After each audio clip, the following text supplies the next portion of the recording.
The year was 2098. Earth had gone silent.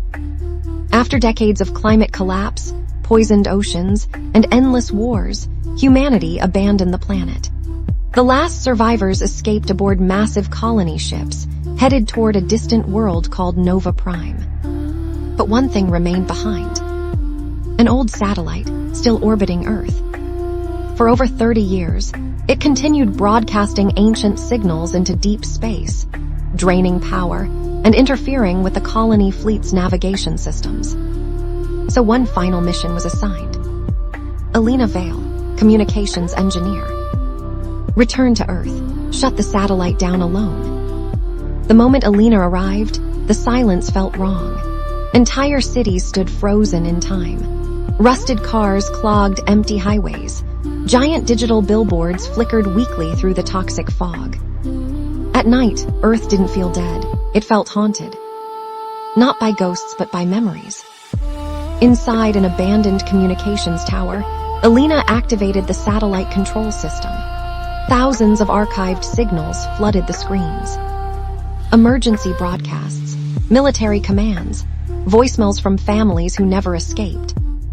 Then suddenly, a new signal appeared. Active transmission detected. Alina froze. Impossible. Nobody was supposed to be alive. The speakers crackled. A young voice whispered, "If anyone is still there, I'm waiting." Then silence. Alina replayed the message again and again. The signal was recent, only 12 hours old. Her heart started pounding. Tracing the source, she descended into the underground subway tunnels beneath Sector 18, the deepest part of the ruined city. The tunnels were dark, flooded, freezing cold. Her flashlight trembled as she passed abandoned train cars covered in rust. Then she heard footsteps. A child stepped out of the darkness. Thin and pale, maybe 12 years old. In his hands was a homemade radio device. "You heard my message?" he asked. Alina stared in disbelief. "How are you alive?" The boy explained everything. During the evacuation riots years earlier, his mother hid him inside an underground shelter. She promised she would come back for him. But she never returned. For 10 years, the boy survived alone using canned food, recycled water systems, and broken solar batteries. And every single day, he sent the same message into space, hoping someone would answer. And finally, someone did. Alina contacted the colony fleet immediately. But the response shattered her.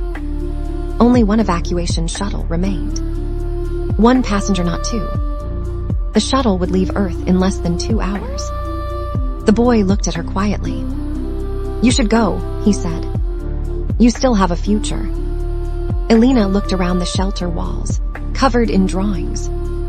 Pictures of the sun, trees, animals the boy had never actually seen. He was born during the collapse. He had never experienced a real world. And in that moment, Alina made her choice. When the evacuation shuttle landed, the scanners detected only one life form. "It's the boy." As the doors began to close, he screamed, "What about you?" Alina smiled softly through the glass. "For the first time in years, you gave Earth a reason to say goodbye." The shuttle launched into the sky, and Alina stood alone beneath the dying stars, watching humanity leave forever. Far above the planet, the satellite transmitted one final message into deep space. "No one is waiting anymore.